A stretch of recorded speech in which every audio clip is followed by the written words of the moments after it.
A good writer must also be a good reader. So, fellow readers and writers, what are you reading these days, and what lessons can you apply from it to your own writing?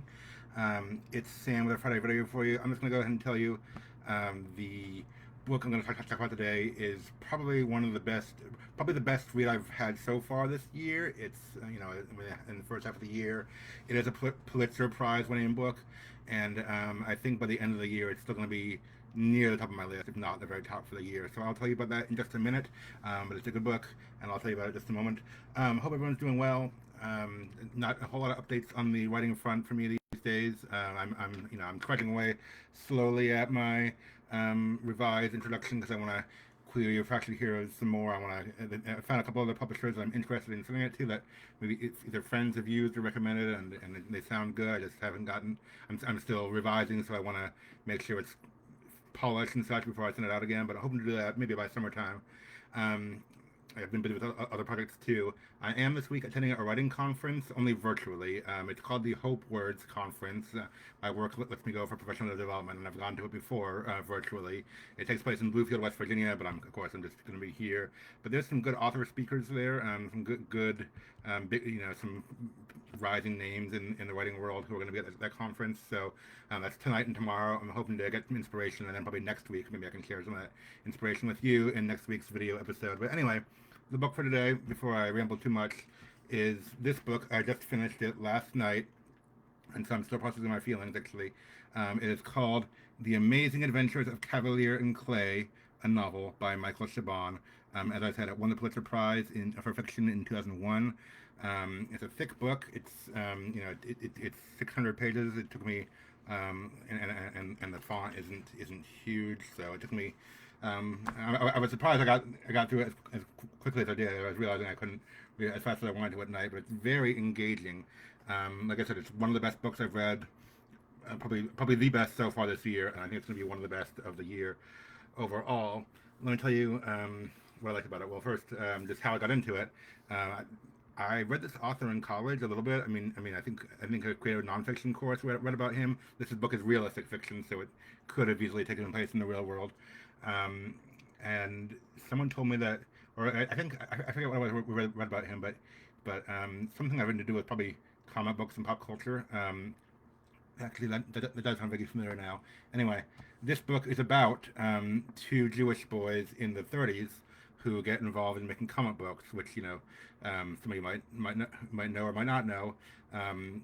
Superman and a lot of those original superheroes were created by Jewish boys right before um, World War II and the Holocaust. So make of that what you will. But this is like a fictionalized version, like two boys creating a superhero together and getting big in the comics business.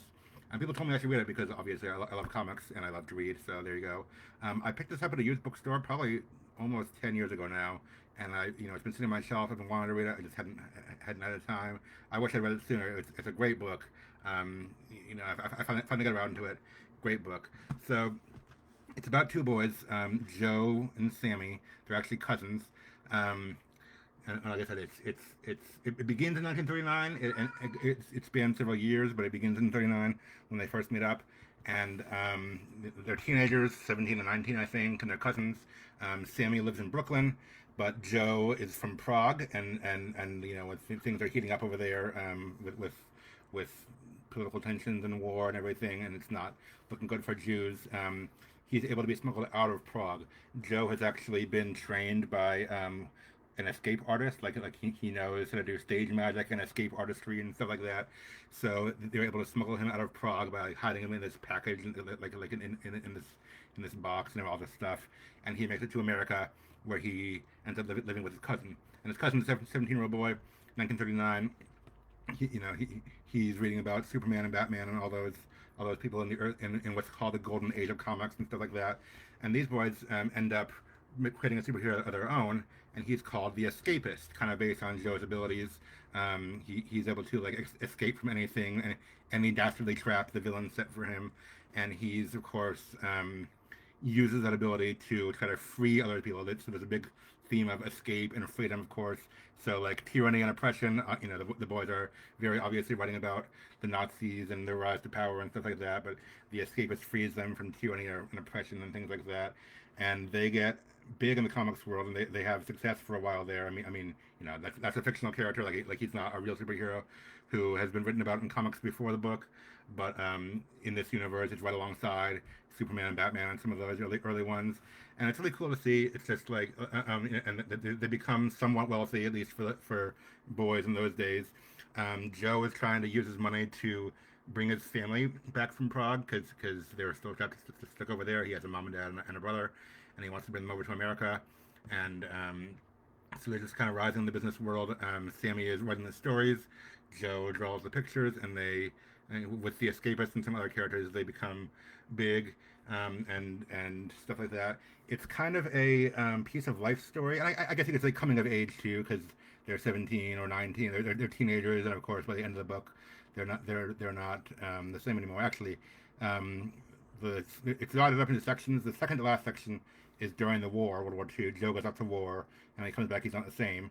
And the last section is like 15 years later. It's like 1954. The boys are older. In their 30s, and one of them has a kid by then. I won't tell you too many other details about the situation because I don't want to spoil stuff. But yeah, so it follows them through a good chunk of their life. I'd say it is coming of age piece of life, and it's this really interesting story. What did I like about it? Oh man.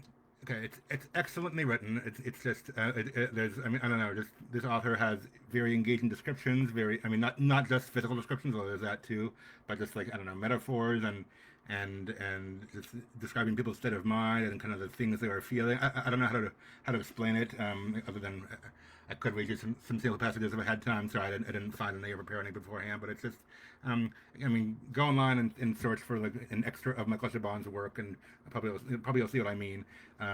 Very good writer. Obviously, the subject matter is up my alley. There's a boy who's a writer named Sam who writes comic books. Yeah, can't escape from that.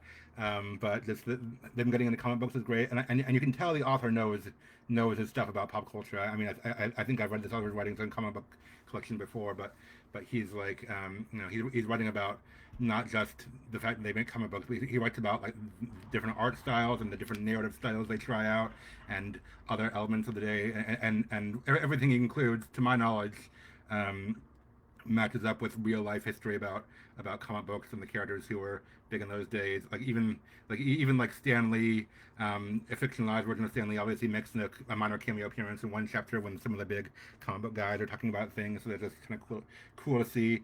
And these two young Jewish boys are put into this world, and everything else is realistic. It is fiction, obviously, but everything else is realistic. And these guys just kind of come along. So I really the characters are endearing. I really came to enjoy them a lot and appreciate them a lot, and just cared about their journey and what would happen. And I wanted to see them succeed, and I wanted to see them be happy. And it is literary fiction, so I'll just go ahead and tell you it's not necessarily guaranteed a happy ending. There are times when you want something to happen and want things to go well for them, and it doesn't. And the ending, like I said, I'm still processing my emotions because the ending. I'm not saying it's a horrible ending, but I don't know whether it was necessarily a super happy one. So I'm still trying to figure that out. But character development, excellent. Writing style, excellent. Pop culture nerd presence is excellent. Just the subject matter, it's about more than just comic books. It's about their lives. It's about also them fighting in their way for justice and against tyranny and evil. So that's pretty cool to see. I will go ahead and give a caveat or a disclaimer.